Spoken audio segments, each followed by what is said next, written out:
I still remember how that morning felt the coffee was still warm in my hands, and the investment dashboard had just flashed a bright green update. Transferred 60 million euros. Green New Cap Europe Fund.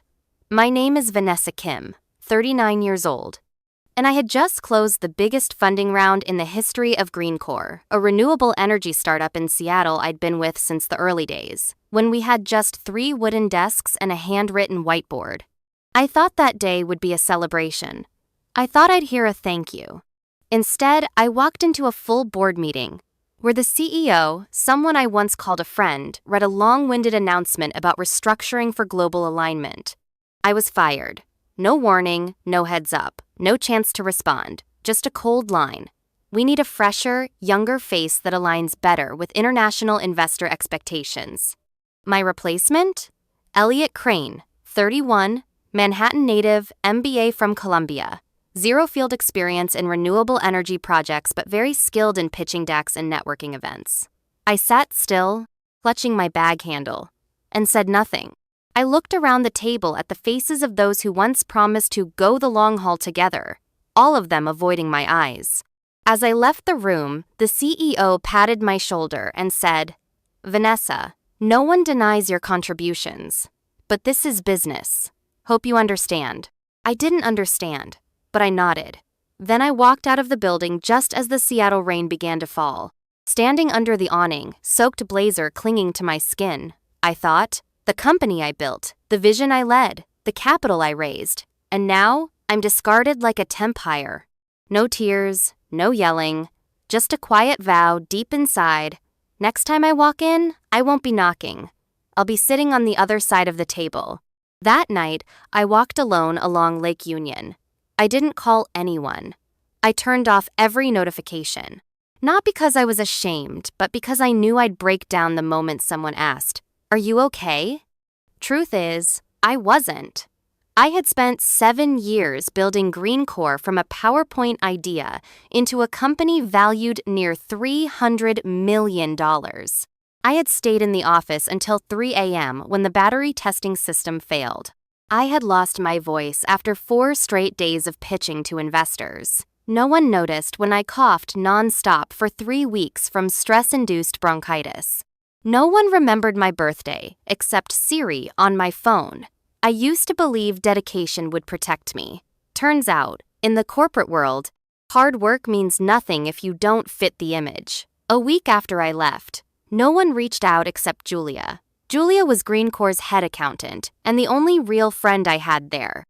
The one who used to drag me out for ramen after draining board meetings. She texted, "Just got notice of a 25% pay cut. Looks like they're making room for the new international lineup."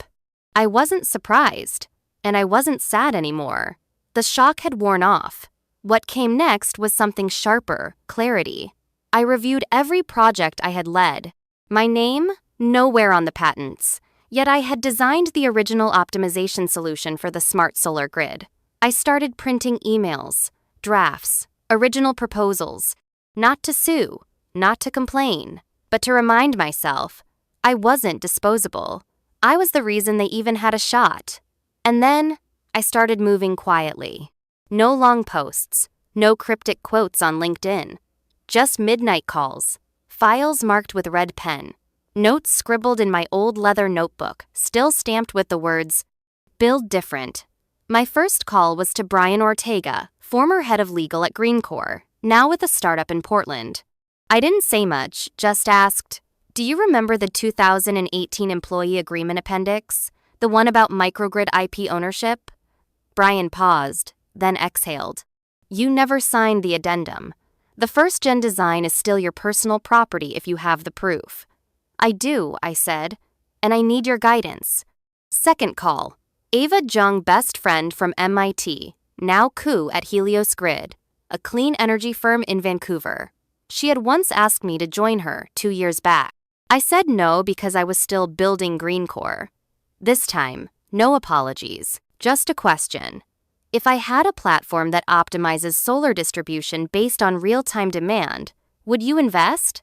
Ava didn't even hesitate. If it's you building it, I'll bet on it. That's when the vision started to form. Not a company, not a product, but a reset where I was founder and full architect. In the next 3 weeks, I built the first prototype of LoomGrid, an AI-driven platform for energy redistribution based on real-world consumption. It was the advanced version of a model Greencore once piloted and shelved for being too hard to fundraise. I didn't need consensus, or a board, or a CEO who values diverse perspectives. I just needed to do it right and go deep. The rest? Time would speak for itself. 4 months after I left Greencore, the tide shifted, but this time, I was the one holding the reins. LoomGrid launched its internal beta. Ava backed the pre-seed with $2 million. Former Greencore engineers who had left in silence reached out via Signal, asking to join the project. I hadn't even recruited them. They just came. No LinkedIn posts, no branding team, just one thing. They knew who built real value. Then, one Monday morning, I got an email from Greencore. Not a cease and desist, not a legal threat, a partnership offer. Vanessa, we believe you're still passionate about sustainable energy. With LoomGrid gaining traction, we'd like to invite you back as Chief Creative Officer and open talks for strategic collaboration between both sides. I read it 3 times. Then came a Zoom call from the CEO, the same man who had coldly read out my termination like a budget report. He smiled and said, "We recognize your talent. You'll have full product control. And if you really want, you can prove you're not acting out of emotion." I smiled back, calm and sharp. I don't lack opportunity. I lack respect. And that, I paused, looking straight into the camera, is something you can't buy back. I ended the call. No applause. No public clapbacks. I just needed them to realize they misjudged who was irreplaceable. Weeks later, the Seattle Business Journal ran the headline: Greencore loses European investor after leadership overhaul and product misalignment. I didn't share the article. I was busy preparing for LoomGrid's official launch, busy changing the energy game. They thought I was just a supporting exec in. That morning, I stepped into the new Greenspire office, a mezzanine floor rented from a defunct design firm. No soundproof walls, no shiny whiteboards, no reception in suits. But I swear this space had more life than all of Greencore's headquarters combined. I, Vanessa Kim, was now the chief strategic architect of Greenspire, a strategic alliance between LoomGrid and HeliosGrid, orchestrated quietly by Ava. Not CEO, not public figure, but the person mapping the future. With me were Julia, the ex-accountant who got pay cut and pushed out; Ken, a system engineer replaced for lacking global CV appeal; Lynn, a former intern deemed too modest to lead. Each one knew what it felt like to be dismissed for not fitting someone else's mold. But here, at Greenspire, we don't hire based on profiles. We choose the undervalued and prove them right. Our first project? NovaGrid Lite, a community-friendly energy-sharing platform for solar power in coastal and rural neighborhoods. We launched with just a landing page and a quick demo video shot on a phone. Within 48 hours, over 20 community energy groups from the West Coast reached out. No ads, no marketing team, no million-dollar launch. Just real solutions, no lectures attached. No applause when I entered Greenspire. No ribbon cutting. No financial media headlines. But for the first time in a long time, I stepped into a place where value didn't need to be explained through a brand name. And that was the real beginning.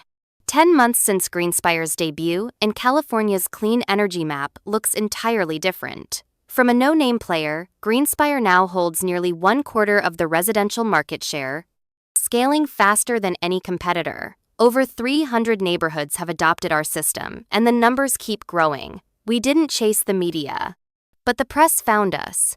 The mind behind the West Coast's green energy revolution, the Energy Today cover, featured my photo. The same names once overlooked and underestimated are now credited as architects of a new, decentralized energy model.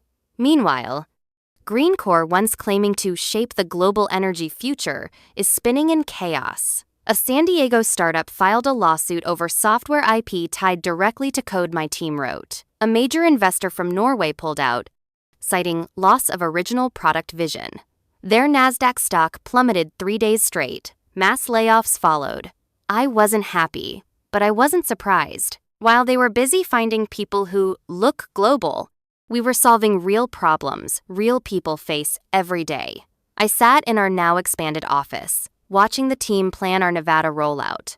No titles, no VIP rooms, no executive privileges, just voices heard, and decisions based on truthful value. And sometimes, that's the boldest statement you can make. One crisp fall morning, as I reviewed the expansion plan, my inbox lit up with a familiar name, Greencore's former CEO. Subject: a strategic partnership proposal. I sat up and opened the email. The tone, careful, respectful, probably edited several times. We believe that with Greenspire's rising influence, a technology-sharing collaboration could be mutually beneficial. Vanessa, I hope we can put the past behind us and look toward the future. I didn't smile. I wasn't angry. I just read it again like reading a memo from a long-gone era. Then I typed back a single line. This time, you don't get to use my work without seeing the person behind it. No exclamation point, no accusations, no bitterness. Just a truth, simple and undeniable. I hit send, closed my laptop. Outside, the engineers were testing a new solar module on the back lawn. Inside, Ken and Lynn were calling new partners in Portland. Julia looked up from the new budget sheet and smiled at me through the glass. I don't need validation anymore, because I've already proven something they never believed I could. Build from nothing. Lead without a stage. Win without stepping on anyone. True victory isn't revenge. It's making them regret not seeing your value while they still had the chance.